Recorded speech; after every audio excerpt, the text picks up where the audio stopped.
The fox borrows the majesty of the tiger.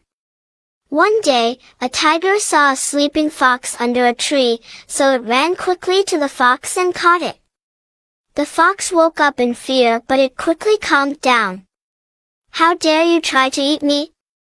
I have been sent down by God to be the king of all animals. If you eat me, the God will kill you." The tiger refused to release the fox. "Why should I believe you?" the tiger asked. "It is very simple," the fox said. "Walk through the jungle with me, and you can see how much I frighten the other animals." "Okay, I will give you a chance." The tiger released the fox and followed it. The fox walked proudly ahead of the tiger through the jungle. The tiger and the fox first came across a rabbit. Seeing the tiger behind the fox, the rabbit ran into the house and shut the door. "That means nothing."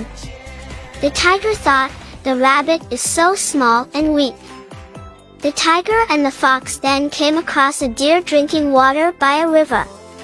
As the deer saw the tiger behind the fox, it ran away in fear. Why is the deer so scared of the fox? The tiger thought, "The deer is even bigger than the fox. Is the fox really the king of all animals?"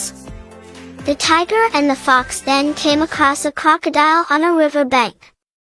When the crocodile saw the tiger behind the fox, it ran away in fear. Even the crocodile is afraid. The fox must be the king of all animals.